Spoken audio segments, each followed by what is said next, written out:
Muy buenas tardes. Muchas gracias por acompañarnos a la mesa Narradores de la Ciudad de México en memoria del doctor Fernando Curiel. Recuerdo, espacio, significado, red intrincada de palabras y voces y señales antes de cualquier prosa o poema, aunque en crisis.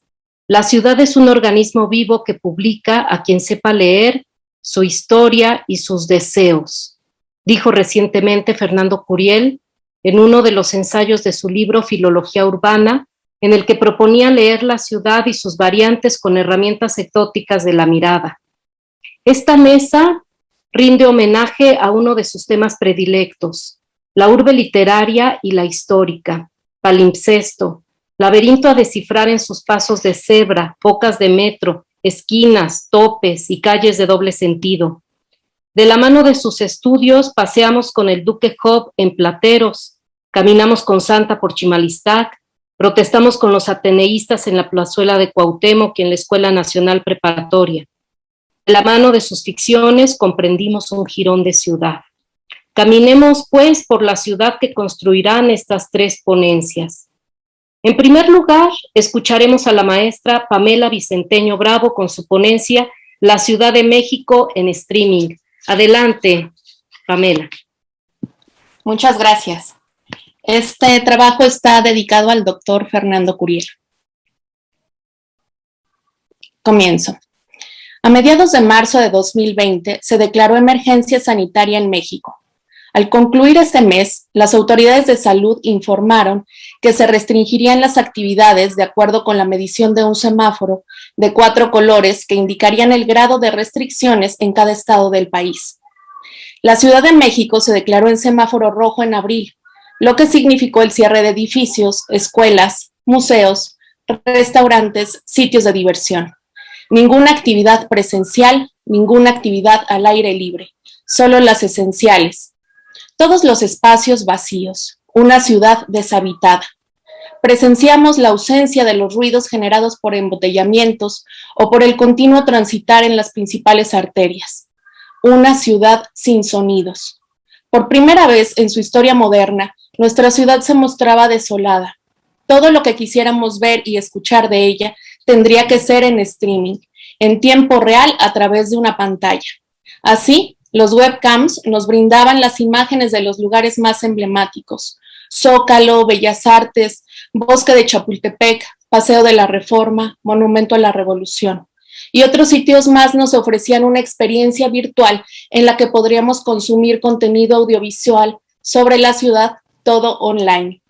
En esos momentos me encontraba escribiendo el estudio preliminar del primer periodismo de José Tomás de Cuéllar, también conocido como Facundo. El corpus que conformaba el volumen incluía en su mayoría artículos y crónicas sobre la vida política, social y cultural de la capital de 1867 a 1872. De manera que paradójicamente, sin salir de casa, pude recorrer las calles de aquella Ciudad de México gracias a las crónicas urbanas de Facundo.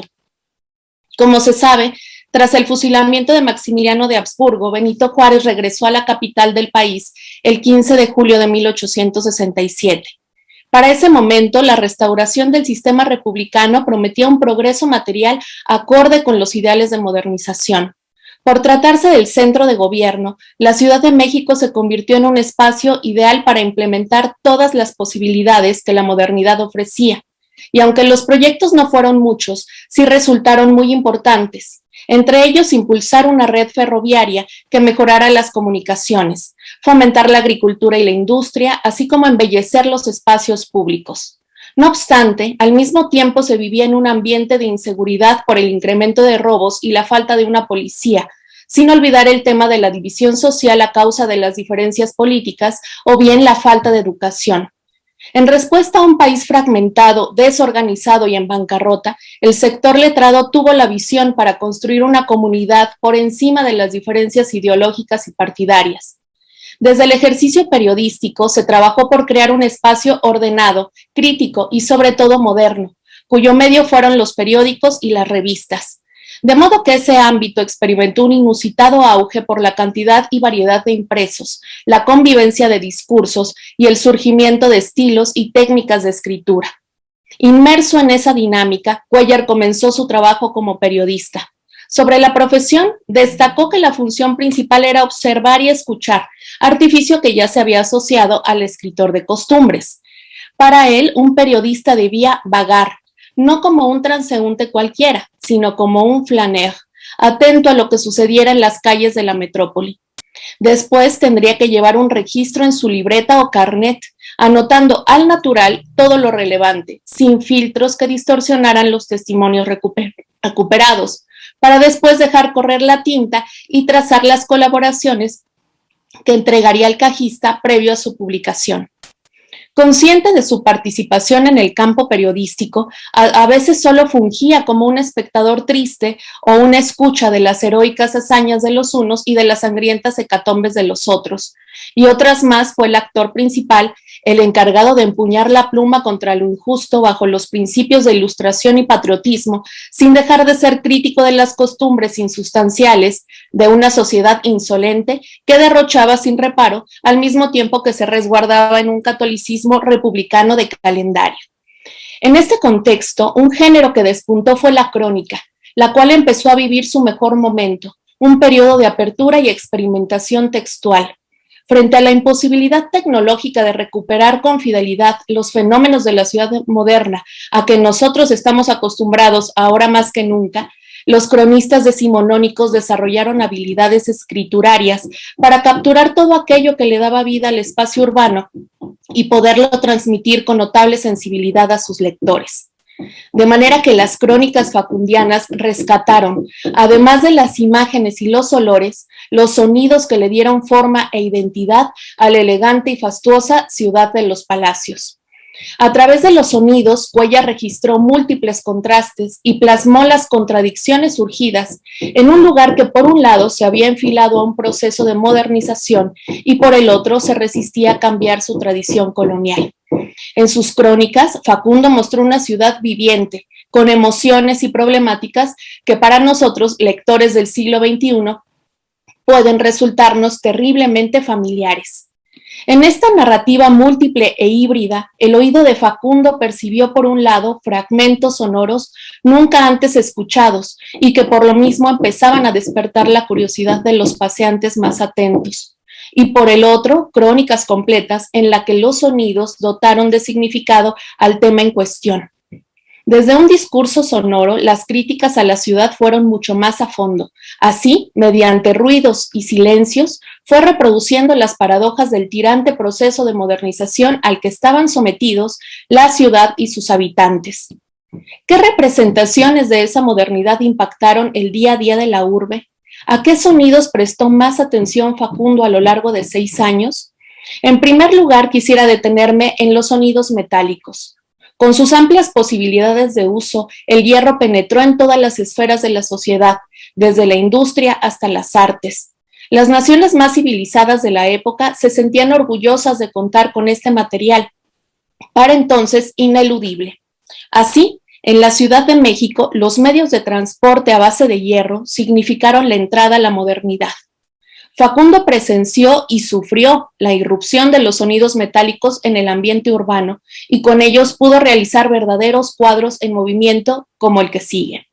Cito a Facundo: los vagones del peso de 500 toneladas nos tienen sordos y no hay poder humano que los haga pedazos. Los rieles nuevos están ya pidiendo su relevo en muchos tramos y no obstante siguen esas 4 ciudadelas conduciendo a 4 personas a todo correr, de la Providencia a San Bernardo, cada 5 minutos. ¡Qué ruido, qué tráfico y qué cascabeles los de la civilización! En esta crónica titulada Un preguntón en la ópera, nuestro autor denunció el deficiente servicio que brindaba el ferrocarril de Tlalpan, cuya locomotora de tracción mixta, aunque nueva, parecía que había envejecido muy pronto por la lentitud de su trayecto y la pesadez de su estructura que dificultaba su recorrido. Al sonido agudo y estridente emanado del metal puede sumarse el factor de la repetición, que sin duda nos remite a la lógica de producción del capitalismo, donde la máquina realiza producciones en masa a una velocidad constante, tal y como sucede en el siguiente fragmento de Facundo. Y lo cito: al ruido que me estaba taladrando los oídos, se agregó bien pronto el del cíclope en movimiento, pues comenzó a girar en circo alrededor de aquel espacio, de manera que ni un solo momento se le perdía de vista, sosteniendo a la vez su ruido a igual distancia siempre y por lo tanto con igual intensidad. Las cuasi ruedas del gigante rodaban o se arrastraban sobre rieles desgreñados y filamentos en algunas partes, hundidos en otras, desviados más allá, delgados unas veces como cuchillas y aplastados otras, de manera que la trepidación comunicada a los almacenes de hierros viejos semejaba unas colosales sonajas en movimiento y rotación continuos. ¡Ay de mí! El ruido no conoció límites y en medio de mi aturdimiento, la imagen del ministro se me presentaba en la mente como la del único hombre feliz. Hasta aquí Facundo. En este fragmento, la evidente perturbación desde la cual el periodista construyó la imagen del cíclope en movimiento impide la consecución de otros sonidos más armoniosos al ambiente y motiva al escritor a resistir a esa contaminación sonora infinita, con un escape de su imaginación, pues en sus palabras era más agradable recrear en la memoria la presencia de un político que seguir soportando el sonido chirriante del ferrocarril. Con este pasaje podemos ver cómo la crónica, dedicada a retratar el espacio urbano audible, le da la posibilidad al periodista de abordar subjetividades e instalarse en el ámbito de las emociones. Sobre este punto, Lucía Guerra ha señalado que, y cito a la investigadora, las experiencias en torno a las ciudades están insertas en un contexto corporal, social y cultural, crean fracturas y remodelizaciones del espacio urbano, dando paso a otros signos, imágenes y narrativas que configuran otra tipología simbólica.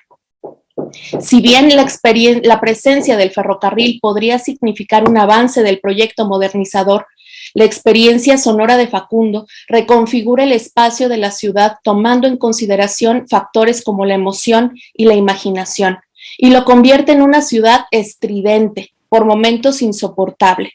En otras palabras, cuando Cuéllar hablaba de la ciudad, escribía sobre cómo se sentía estar en la ciudad. Entre el conjunto de sonidos que nuestro autor recuperó, tenemos los generados por la multitud que acudía a los espacios públicos. En estos puntos de reunión, la concurrencia emitía sonidos que indicaban un problema social de actualidad, la diferencia de clases sociales. Resulta interesante cómo en un espacio supuestamente libre y democrático, una clase y otra, aunque convivían, nunca se mezclaban. Este fenómeno quedó registrado en varias de las crónicas facundianas, con lo cual se desvelaba el lento proceso de instrucción por el que estaba pasando la población capitalina, ya que por un lado, la clase alta emitía sonidos agradables y refinados en los teatros, en tanto que las clases menos privilegiadas no hacían más que afectar la armonía con gritos, chiflidos, carcajadas, groserías e insultos. El silencio y el ruido, asociados a una y a otra clase, se hicieron evidentes en las bancas de hierro, crónica que cuenta las reacciones del público luego de escuchar el mismo acto musical. Y cito: en este momento tocó la orquesta del Zócalo la hermosísima marcha nacional Zaragoza de Aniceto Ortega, y no quise oír otra cosa. Cuando terminó, reinó un profundo silencio en aquel aristocrático círculo. Enseguida sonó la misma marcha en un jacalón que parecía venirse abajo con los frenéticos aplausos. Me sentí al momento transportado al océano, en un punto intermedio entre Londres y México. Hasta aquí Facundo. Más severa es la visión del cronista cuando al dar un paseo por la calle Vergara, actualmente Bolívar, se introduce a un café para el pueblo, cuyas formas y sonidos atiborran el ambiente e imprimen a su vez la impronta más desafortunada de la ciudad. Y dice Facundo: un café mexicano donde se toca y se grita estrepitosamente, mucho más estrepitosamente de lo que conviene a oídos educados. un piano que se estremece como un vagón de Tlalpan, una corneta pistón que se oye en Tacubaya, un violín pulsado con manos de hierro y ciegas que se desgañitan atarantando al vecindario, poniendo el grito en el cielo con la insistencia de un pito de ferrocarril. Ciegas, en fin, de cuyos pulmones no sale aire sino el vapor de una caldera. Atraídos por este ruido formidable, acuden allí muchos sombreros bordados, muchos rebozos, muchos que cenan enchiladas y beben pulque, muchos exguerrilleros y mucha gente que está en sus glorias sin desear ser sordos. Más adelante, en la calle de Factor, otro café gritante, otro hervidero de sombreros galoneados, otras ciegas que se desgañitan, y otro piano, y otro pistón, mucha nieve de limón y muchas copas. Antes de concluir esta comunicación, quiero detenerme en las últimas crónicas que escribió Facundo en este periodo. En ellas, desde una técnica más literaria, habló alegóricamente de la Ciudad de México como una mujer enferma, una inexperta, víctima de sus circunstancias, que había aguantado todas las contradicciones mientras otros se aprovechaban de ella, invasores extranjeros, inversionistas, malos gobernantes. Así, frente al oropel del día que le arrebataba la vitalidad, durante la noche se plasma lo agotada que se encuentra. En su trabajo titulado Ruidos, Walter Benjamin precisó que al recorrer las calles desiertas del barrio portuario de Marsella, los espacios y las cosas poseían también su propio silencio. Este silencio del espacio urbano, Cuéllar lo recreó en México de noche, texto en el cual, al contrastar los ruidos del día con los silencios nocturnos, mostró el estado anímico de la capital. Y dice Cuéllar: la pobre México no es sino una cotorra gastada que fastidia. A las 9 se retiran con grande estrépito los innumerables coches de sitio. Demos una vuelta. Las dulcerías francesas, solas. Las pastelerías, solas. El jardín del Zócalo, no hay música, no se oye más ruido. Todos los paseantes parecen tristes, algunos hablan quedo, los más no hablan. Dan las 10:30, ya no hay nadie en el Zócalo. Este es México de noche. México se acuesta temprano y duerme bien. No hay que salir en México de noche si no quiere uno entristecerse. Presenciar los silencios refuerza la percepción de Facundo, que ante la ausencia de ruido y movimiento, la capital se siente cansada y por ello duerme. Esta conclusión se acentúa visualmente en la escritura, ya que con frases cortas, ausencia de verbos y sobre todo silencios, nuestro autor despojó de su agitación a la que fuera una ciudad audible, postura paradójica, puesto que, como hemos visto, el cronista se quejó de la afectación que producía el ruido, pero también anhelaba su movimiento y algarabía. No obstante, la esperanza de que esta ciudad despertara reconfortó a sus lectores, a ellos y a nosotros, con la promesa de que los sonidos volverían y le darían a la ciudad la oportunidad de un nuevo comienzo. Gracias. Muchas gracias, Pamela. Nos has dado una probadita de este volumen que entiendo que está pronto a salir por Filológicas sobre Cuéllar. Esperemos que muy pronto. Qué bien. Pues a continuación escucharemos a la doctora Belén Clark, que presentará un texto titulado Paisajes sonoros y visuales en la Ciudad de México. Adelante. Gracias América por estar aquí con nosotras.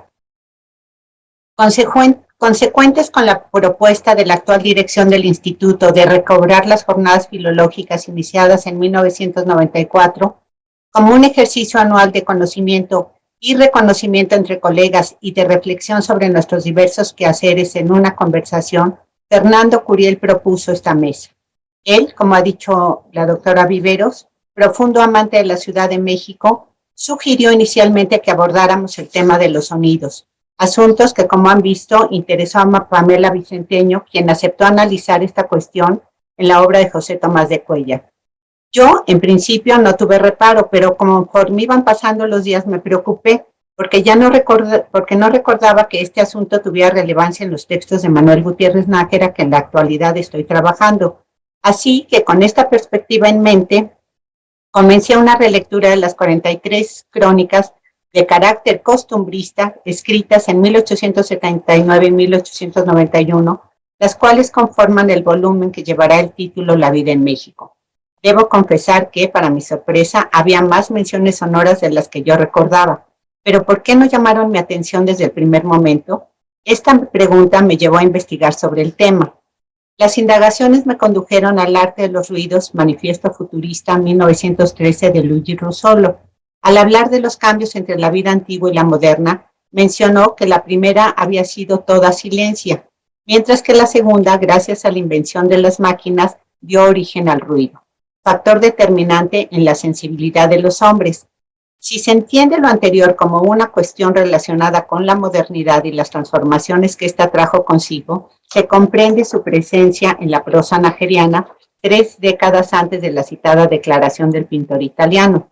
De ahí la importancia de detenerse en lo sónico en las crónicas que conforman este volumen, ya que como vía para dar cuenta del momento que le tocó vivir, Gutiérrez Nájera ofreció a sus lectores paisajes de la capital no solo visuales, sino también sonoros. Tras reparar en el nexo entre los sonidos y la modernidad, el artículo El paisaje sonoro, una experiencia basada en la percepción del entorno acústico cotidiano, de María de la Soledad Cabrelles Sagredo, me permitió explorar el corpus naheriano de otra manera.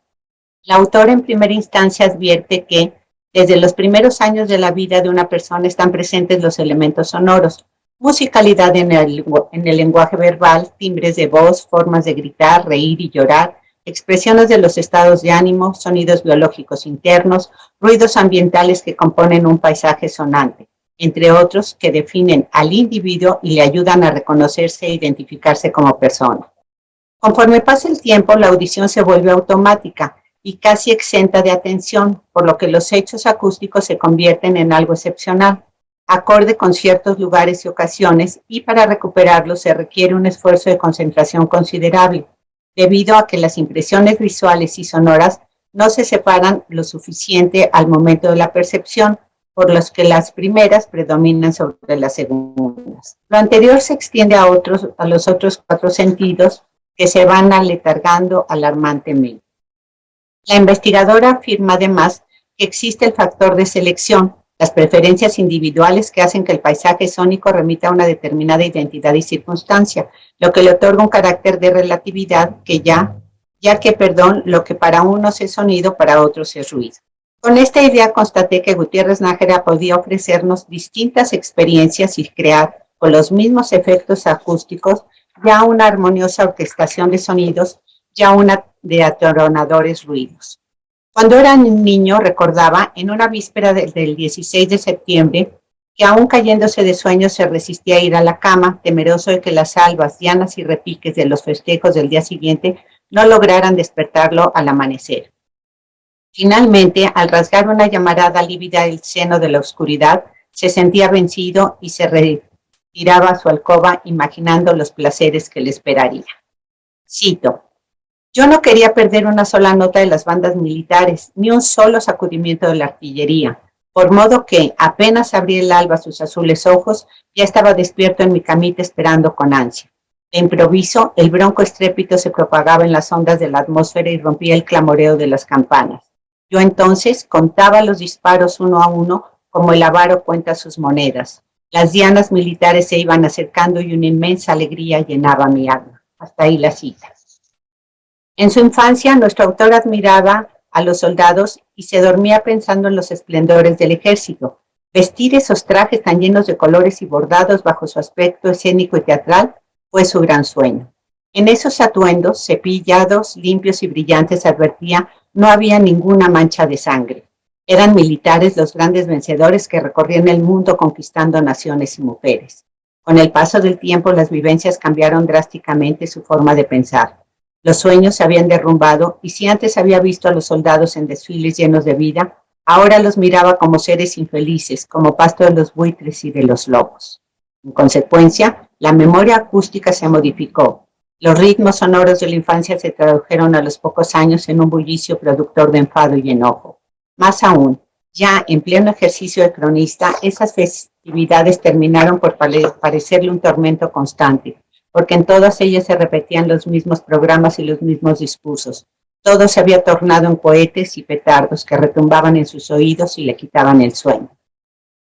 Como modernista, la misión del duque Hoff fue elaborar sus crónicas a partir de sensaciones.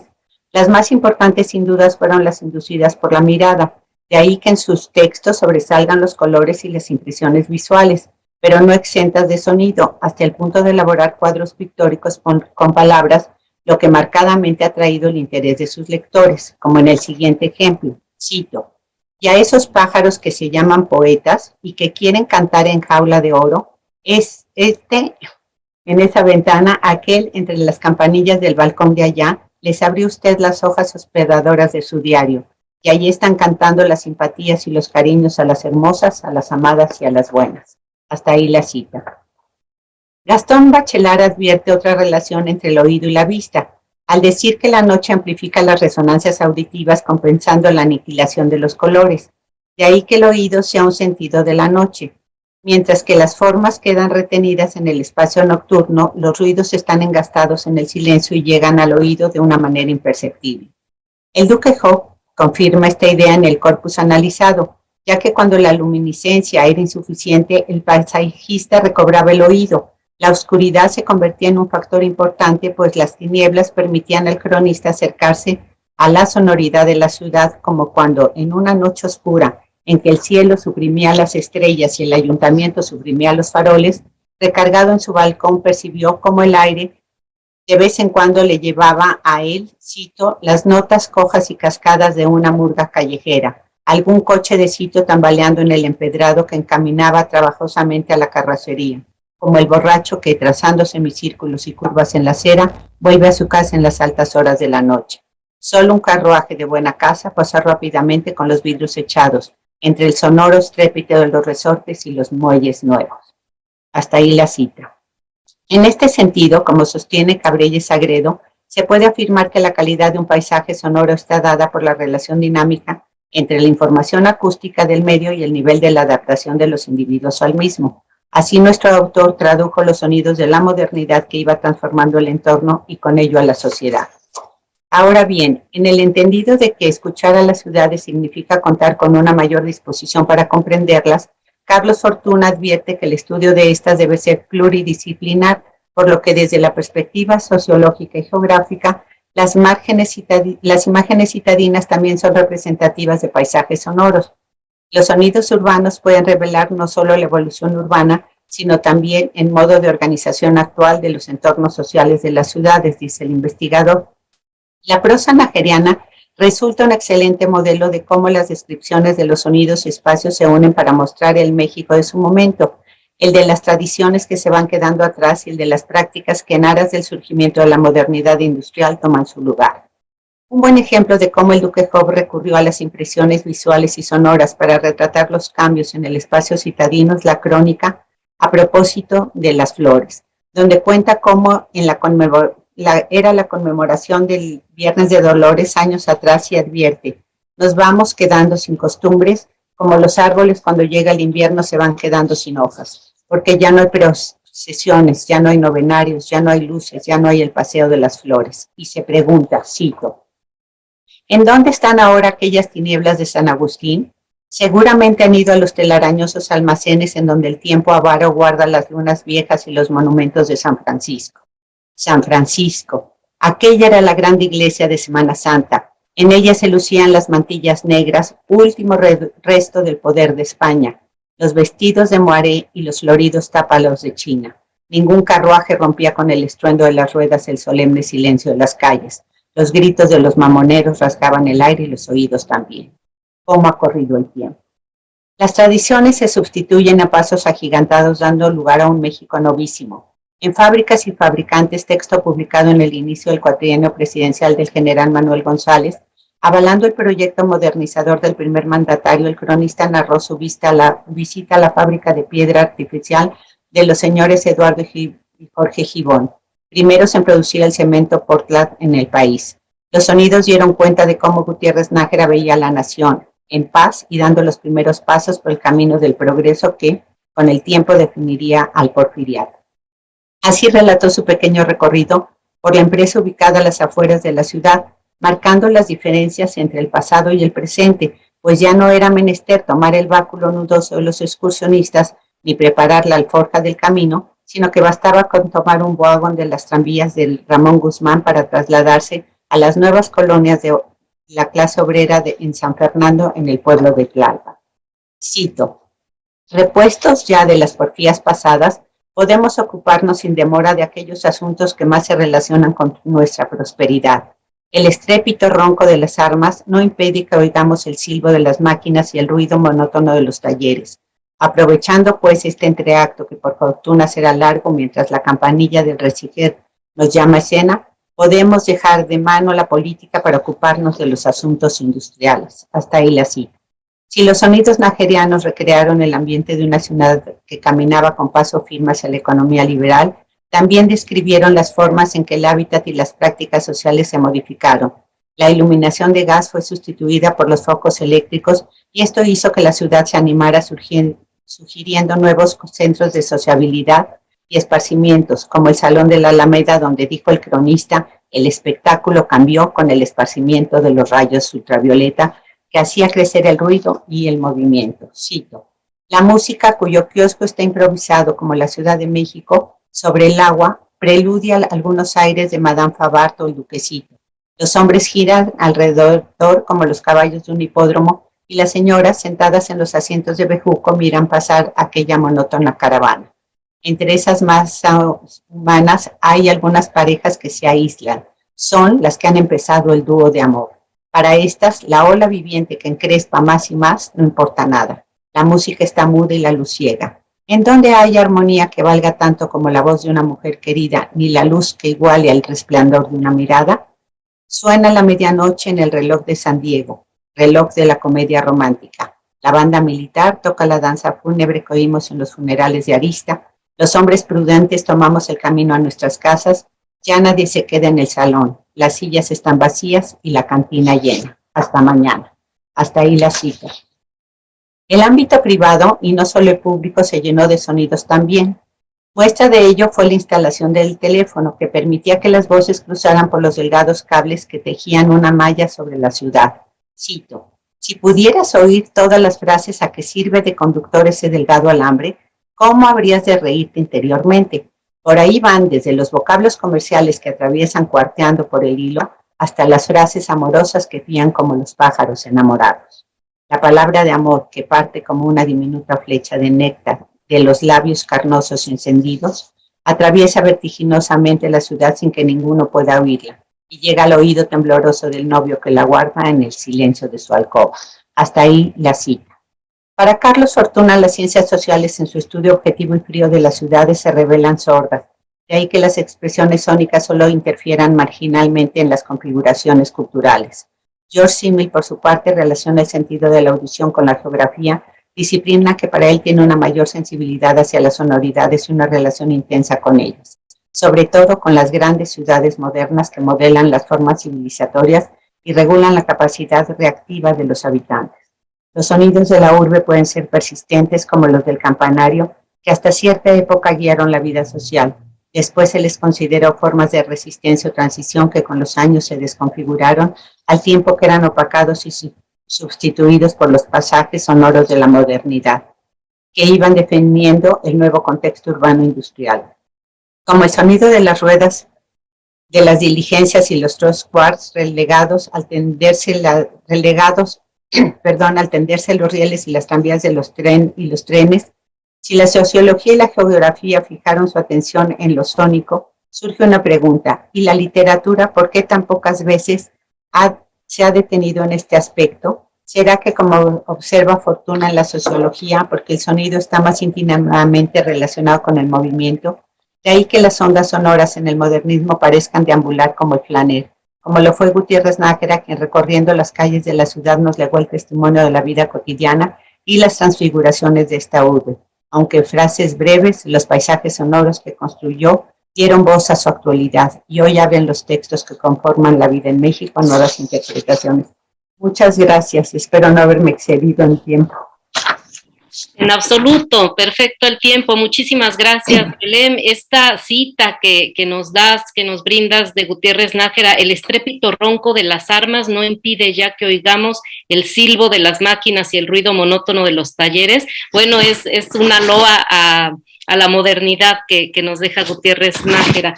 Muchas gracias. Y Gracias.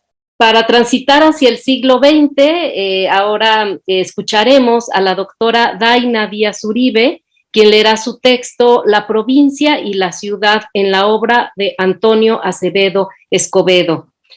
Adelante, Daina. Gracias.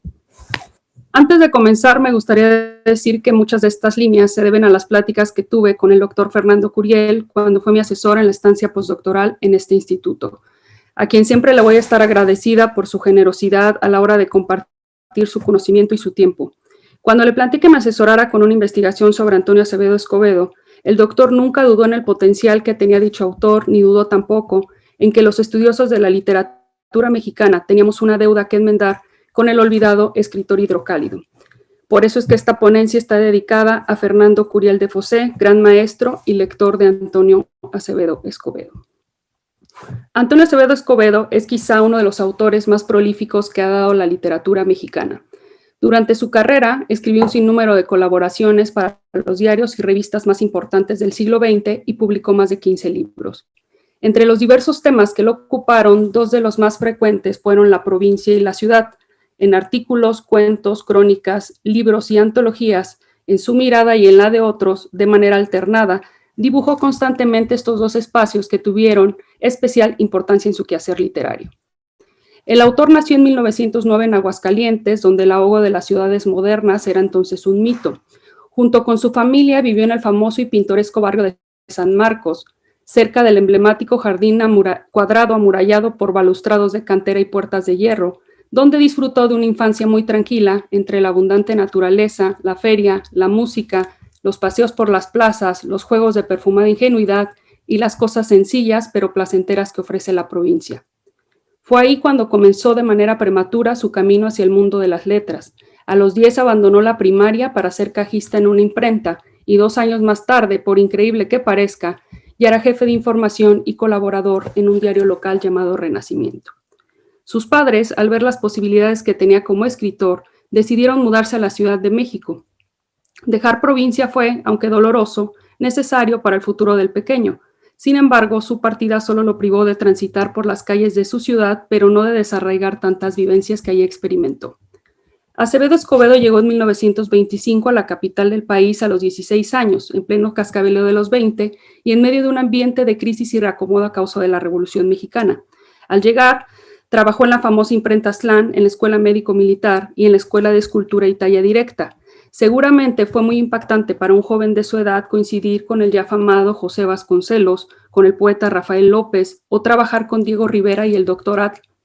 Andar de un lado a otro le permitió conocer mejor la urbe y, como según explica García Jambrina, y cito, en el subsuelo de toda ciudad hay una ciudad oculta y sumergida en espera de que un escritor la redescubra y la haga aflorar. Hasta aquí la cita.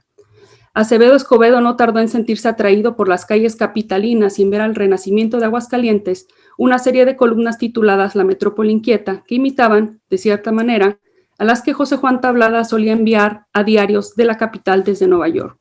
Con estas buscaba mantener el interés de sus paisanos y reportarles lo que sucedía en ciertos lugares del centro histórico. En un principio, como el personaje del hombre de la multitud de Edgar Allan Poe, y cito, sus observaciones tenían un tinte abstracto y generalizador, percibía a los transeúntes en masa y los consideraba un cúmulo colectivo de relaciones. Pronto se comenzaba a sumergir en los detalles y comenzaba a observar con minucioso interés la innumerable variedad de figuras, atuendos, portes, andares, rostros y expresiones de semblantes. Hasta aquí la cita. En su tiempo libre, siguiendo con la tradición del flaneur, sin andar a prisas, salía a caminar por el centro de la ciudad sin un rumbo fijo, con la única finalidad y disposición de mirar de cerca y con atención lo que sucedía en aquella metrópoli de la que se había vuelto inquilino. En dichas colaboraciones relata lo que observaba en la avenida Madero que, a su parecer, era además de snob, el imperio permanente de la frivolidad despreocupada y mundana, o el Sanborns ubicado en el colonial Palacio de los Virreyes, transformado, en sus palabras, en un brillante derroche de azulejos y color por la casi radical transformación de un ávido mercantilismo. Asimismo, reportaba con asombro el comportamiento de las flappers y describía a detalle los lujosos automóviles que se paseaban por las calles. Pasaron varios años para que Acevedo Escobedo pudiera emprender de lleno sus planes como escritor, y mientras los echaba a andar, poco a poco el joven de provincia se fue adaptando a la capital del país. A finales de los años 20 coincidió con el director del Universal Ilustrado en un edificio de la calle de Abraham González y Atenas, que en su época fue habitado por escritores, artistas y personajes de misteriosa actividad. En él vivió el aguascalentense y en el diario Encuentro con el Vecindario, cierto día trabó amistad, cuento en mano con Carlos Noriega Job. A partir de ese momento, además de comenzar su larga y prominente carrera de escritor, comenzó también otra etapa en donde en sus colaboraciones dio atisbos del ambiente de su tierra. Pareciera ser que, después de deslumbrarse por un tiempo con la ciudad, revaloró sus años y sus anécdotas en provincia. Así fue como en 1930, 5 años después de arribar al centro del país, dio a conocer una crónica llamada Kilómetro 586 Norte en el Universal Ilustrado, y en 1934, pero en el Nacional, Calvillo, un pueblecito, ambas radiografías de algunos rincones de Aguascalientes. Después de trabajar incesantemente en diversos diarios y revistas, Acevedo Escobedo por fin da a conocer su primer libro, Sirena en el Aula, en 1935, en el que se mezclan ambas temáticas. De los 14 textos que lo conformaron, 10 se desarrollan en la provincia y 4 en la ciudad. Por un lado, son relatos que acontecen en el interior de la República y por el otro, habla de temas citadinos como el confort y el jazz. En ese sentido, su ópera prima es un reflejo de esta dicotomía que se dio por emigrar de Aguascalientes a la Ciudad de México y por la nostalgia generada por la partida del terruño. Visión que, como explica Ángel José Fernández, solo pudo ser adquirida desde un espacio ajeno y a través de la distancia. Pero fue hasta los años 40, cuando ya era considerado digno de atención por escritores como Alfonso Reyes, Enrique González Martínez, Martín Luis Guzmán, Jaime Torres Bodet o Salvador Novo, que definió por completo su estilo y sus preferencias. Y a partir de ese momento y en los decenios transcurridos desde entonces, no pasó uno de ellos sin que en sus libros y colaboraciones periodísticas recogiera imágenes y sensaciones referidas a esa latitud tan entrañable para él. Aunque fueran numerosas las obras en las que habló de su tierra natal, algunas son Ya viene Gorgonio Esparza, de 1944, Farsa para Teatro Guiñol, donde en versos de romance pintó sitios de Aguascalientes en el tono de los corridos antes cantados en el Mercado Terán, y él habla de su pueblo tan cargada de nobles arcaísmos castellanos, o en la Feria de San Marcos de 1951, Bello Opúsculo, que es una crónica desenfadada y poética del festejo tradicional de la tierra hidrocálida, acompañada de fotografías e ilustraciones de Francisco Díaz de León y Santos Balmori. Pero quizá las dos obras más significativas respecto al tema de la provincia fueron Los días de Aguascalientes de 1952 y Letras de Aguascalientes de 1963. La primera, editada por Antonio Caso Jr., es el libro autobiográfico que lo consagró como escritor. Las memorias evocadas en este se remontan a 1922 y 1925, antes de que partiera como ilusionado Ulises a la capital. Ahí alude a las vicisitudes vividas en las imprentas locales, por él convertidas en universidades compensadoras de la falta de calificaciones escolares de la elemental primaria, y también rememora siluetas de personajes así humildes como de entono y traza con encanto poético los luminosos días de campo. La finalidad de Acevedo Escobedo con Los días de Aguascalientes fue, con una prosa clara, ágil y delicada, demostrar que se pueden hacer grandes libros con, como dijo Genaro Estrada, localidad en el tema y universalidad en la intención. Tan fue así que, según Mariano Picón Salas, al terminar de leer el libro, dan, y cito, ganas de comprar de inmediato un boleto para ese pretérito paraíso, envuelto en la bruma de sus primeras memorias, en toda la nostalgia de su corazón. Hasta aquí la cita. El segundo fue la antología Letras de Aguascalientes, que surgió tras rememorar aquellos nublados recuerdos de sus años de adolescencia en su tierra natal. Inundado por la nostalgia, se decidió a reunir testimonios diversos, antiguos y actuales, evocadores de cuanto es y ha sido la querida ciudad que había abandonado 40 años atrás. Dicha recopilación es, y cito, una evocación al terruño que tanto amó en la adolescencia y cuyo amor acedraron el tiempo y la distancia. Hasta aquí la cita. En ese momento, Aguascalientes, como muchos otros estados, vivía una etapa de transformación impuesta por los diversos factores en el orden urbanístico, social y costumbrista. Acevedo Escobedo pensaba que con los años estaba en peligro de decaer su ánima y estilo. En la antología quería preservar su esencia y que los lectores se pudieran asomar al pretérito más o menos reciente. Esta recopilación está conformada por obra del mismo Acevedo Escobedo hasta de Enrique Fernández Ledesma, Celestino Gorostiza, Ramón López Velarde, Mauricio Magdaleno, Victoriano Salado Álvarez, Agustín Yáñez, entre otros. El libro es, pues, un himno a la literatura hidrocálida que, para Andrés Enestrosa, recoge algunas de las mejores páginas que aquella ciudad ha inspirado a propios y extraños, una antología de escritores y artistas y poetas termocálidos, sin un florilegio de lo que promovió en el ánimo de cuantos visitaron la capital del pequeño estado. Tuvieron que pasar varios años, ya casi al final de la vida del autor, para que volviera a escribir sobre la metrópoli. El destino de nueva cuenta lo llevó a repensarla y en 1973 dio a conocer la antología La Ciudad de México en la novela. Para esas fechas, Acevedo Escobedo ya era un escritor muy reputado, pues por eso el gobierno le solicitó que hiciera una selección para celebrar a la capital con motivo de que estaban próximos a cumplirse 150 años de la creación del Distrito Federal y se cumplirían varios siglos de la fundación de la Ciudad de México. El Hidrocálido eligió y prologó algunos bellos fragmentos que sobre la metrópoli escribieron eminentes plumas en diversas épocas de nuestra historia. Los textos son desde José Joaquín Fernández de Lizardi hasta Carlos Fuentes. Posiblemente este redescubrimiento de la metrópoli lo animó un año después a escribir una columna titulada Turística Citadina para la revista Comercio, en donde hay reminiscencias de su primer columna La Metrópoli Inquieta, pues son una serie de relatos acompañados de ilustraciones de Alberto Beltrán, en las que narra y describe lo que acontece en diferentes lugares de la ciudad, como, por mencionar solo algunos, el Mercado de Jamaica, el Teatro de la Ciudad, el Banco de México, el Hemiciclo Juárez, la Academia de San Carlos, el Monumento a la Revolución, el Palacio de Minería, el Palacio Nacional, el Nacional Monte de Piedad, o tradiciones como el Domingo de Ramos, la Candelaria o el desfile del 20 de noviembre, entre otras.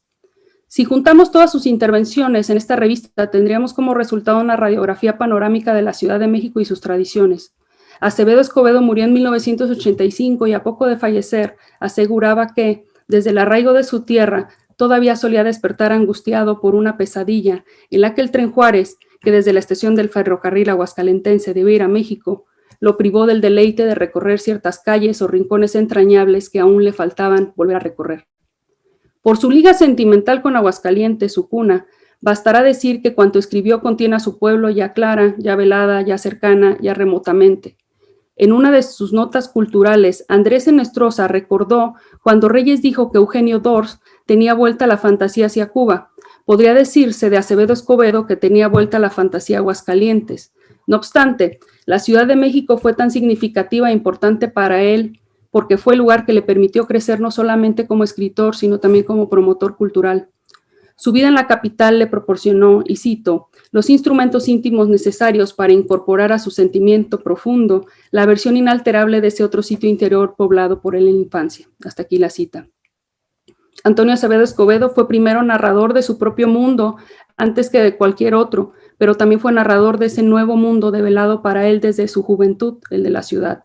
Por eso es que en sus textos el viejo tópico se transformó en elogio de corte, alabanza de aldea, porque el arraigo y el amor por su tierra natal no le impidió llegar al centro del país y encariñarse con la ciudad de los palacios que ha seducido a tantos.